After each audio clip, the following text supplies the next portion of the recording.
Okay, I thought I'd show you my London Classic Round 1 game. So this was on Tuesday at about 2:30, rounds in the afternoon. I was black against a much lower rated opponent, but seemingly quite dangerous junior. So I stand to gain a few points if I win, I suppose.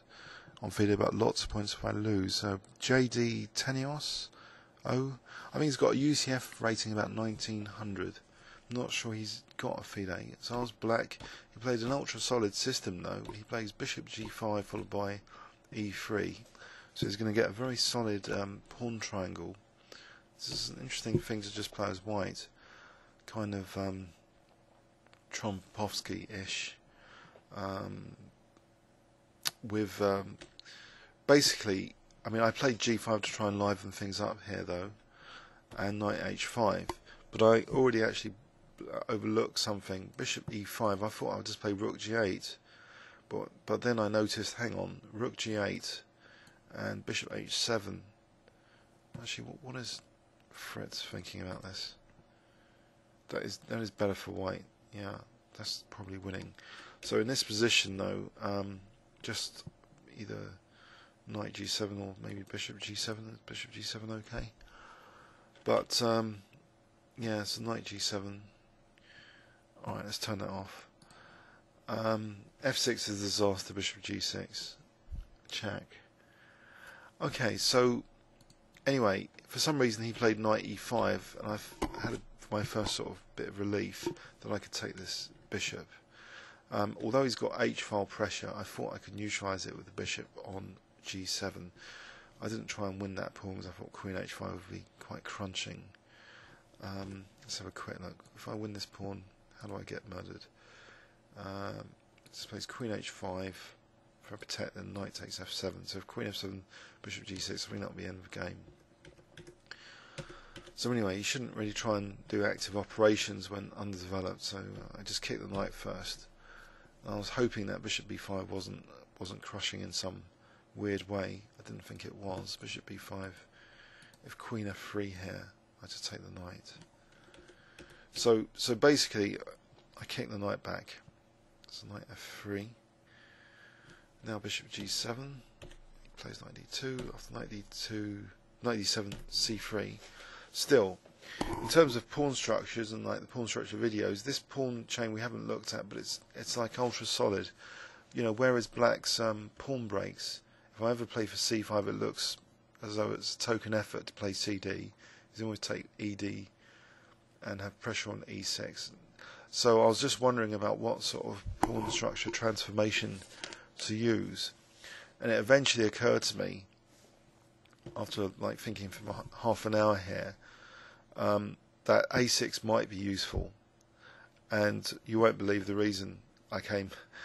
The reason I came to this conclusion is basically because of the d5 square. I was thinking that if c5, e4, sorry, if later d5, e4, c5, ed, bishop d5, maybe I can play, you know, b5 and knight b6. So I was really thinking about the d5 square, but only in a certain configuration. Also, if I castle queenside, there was bishop a6. That's the other thing. So I wasn't that keen to castle queenside. To, you know, you can always go for an attack after bishop a6, a4. So that's part of the reasons why. Some deeper stuff though to do with d5. Anyway, he plays a3 and I play c5, and now he gives me time to get pawns on d5 and e5, which I thought would be useful. So I use that tempo. So he's losing a few tempos with some of his moves, but he's got this ultra solid structure. So, but it's weakened now, I think, with d takes e5.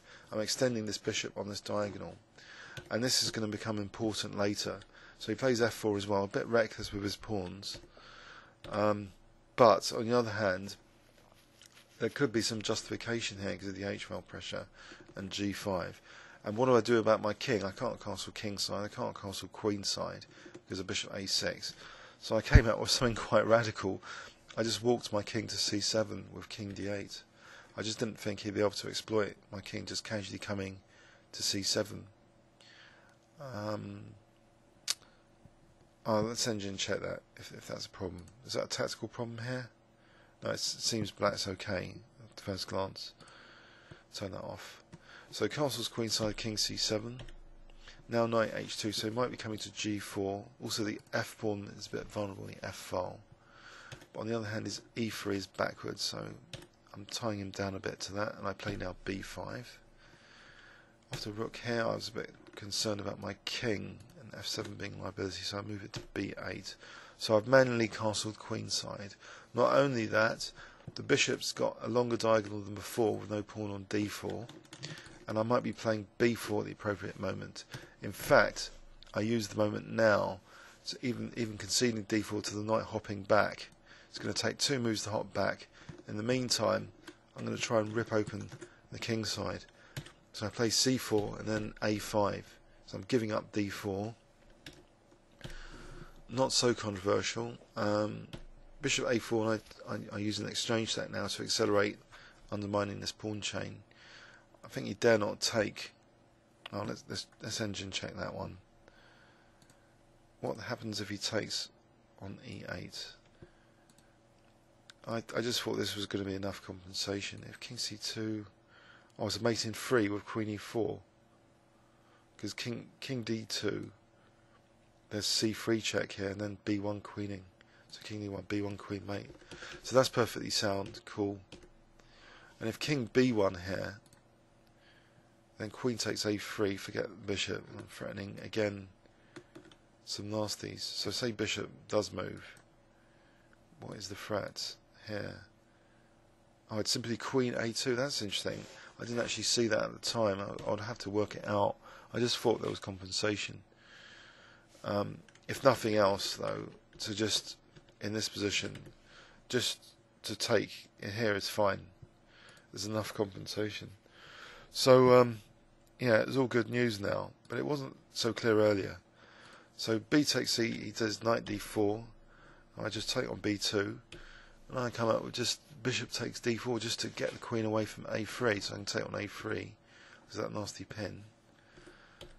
So his rook has to go in front, and now there's 2 choices: queen a4 or c3. I choose c3, which is apparently technically stronger from my earlier engine analysis. And there's no time for him to attack me here, because I just take, and then I just take on e3 with check. So that's all over. He resigned here. If takes, he hasn't got bishop c6. Not rook c8. There's rook takes b7, but rook c3 check here, or just rook e7. But rook c3 obviously is winning the bishop. So let's have a quick look at that in overview and summary. So ultra solid pawn triangle. This can be daunting to face. I was looking at all sorts of pawn structure transformations. He's got the dynamism, but it seems, you know, if knight e5 is going to be kicked back, maybe this wasn't so good. I think bishop e5 with advantage to white. So here, perhaps I should have played d6, more prudent, to stop bishop e5's. So I was a bit fortunate here, but it was a, you know, he was a low-rated opponent in theory, lower-rated rather. So one hopes for some mistakes. Otherwise, chess is a very difficult game. If, but I did, you know, I was confused with how to break down this structure. So he gave me some tempo gains, I think, to get this. Also, this is interesting. I didn't notice this, but f5. What an aesthetic position this would be. What does the engine think of this? Out of interest. So if it takes e4, d6, I can take here, and this should be okay for black if I castle queenside here. So I'm not winning a piece, but it's unpleasant. In fact, why is knight e5? Oh, b5. Bishop moves back. cd. So that would be unpleasant for white. So this amount of tension is amazing. I thought this position, when I looked at this in analysis, I thought, what, during the over the board, wow, f5. So apparently, oh, that's not given as the top move though. E takes d4. So f5 is attractive visually with all this pawn tension in the centre.